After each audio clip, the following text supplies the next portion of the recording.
సంవత్సరాల తరబడి ఎన్ని మందులు వాడినా మీ మోకాల నొప్పులు తగ్గట్లేదా? ప్రాణ పెయిన్ క్లినిక్ లో అత్యాధునిక చికిత్స.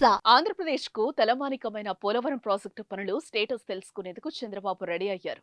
ముఖ్యమంత్రిగా బాధ్యతలు చేపట్టిన వెంటనే కార్యాచరణ ప్రారంభించిన చంద్రబాబు సోమవారం పోలవరం ప్రాజెక్టును సందర్శించే అవకాశం ఉన్నట్లుగా తెలుస్తోంది.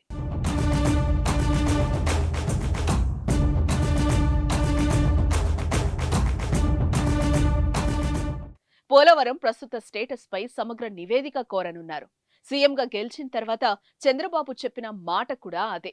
రాష్ట్రానికి రాజధాని నిర్మాణం ఎంత అవసరమో పోలవరం ప్రాజెక్టు కూడా అంతే అవసరమని అన్నారు. చంద్రబాబు హయాంలో పోలవరం పూర్తి చేయాలనే దృఢ సంకల్పంతో ఉన్నారు. జనసేన అధినేత పవన్ కళ్యాణ్ కూడా పోలవరం ప్రాజెక్టు గురించి ఎన్నికల సమయంలో పదే పదే ప్రస్తావించారు. ఎన్నో ఏళ్లుగా ఎదురుచూస్తున్న ఆంధ్రుల కలకు, రైతుల ఆశలను సాకారం చేసేందుకు చంద్రబాబు నడుం బిగించారు. ఈ క్రమంలోనే సచివాలయంలో జలవనరుల శాఖ అధికారులతో సమావేశమైన సీఎం పోలవరం సహా వివిధ ఇరిగేషన్ ప్రాజెక్టుల నిర్మాణాల వివరాలు అడిగి తెలుసుకున్నారు.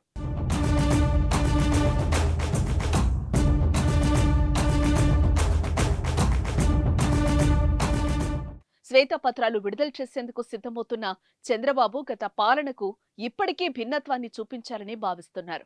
సమయపాలన ఖచ్చితంగా పాటించాలని నిర్ణయించుకున్న ఆయన ఉదయం 10 గంటల నుంచి సాయంత్రం 6 గంటల వరకు సచివాలయంలోనే ఉండాలని నిర్ణయించుకున్నారు. నిరంతరం సచివాలయానికి రావాలని తనను కలిసిన మంత్రులకు కూడా చంద్రబాబు సూచించారు. శాఖలపై పట్టు పెంచుకోవాలని, పరిపాలన పరంగా పూర్తిస్థాయి అవగాహన తెచ్చుకోవాలని దిశానిర్దేశం చేశారు. జిల్లాల్లో, నియోజకవర్గాల్లో కొత్త మంత్రుల పర్యటన పూర్తయ్యాక తొలి మంత్రివర్గ సమావేశం నిర్వహించే అవకాశం ఉంది. పోలవరం పర్యటన పూర్తయ్యాక శాసనసభ సమావేశాలు నిర్వహించాలని కూడా ప్రభుత్వం యోచిస్తున్నట్లుగా తెలుస్తోంది.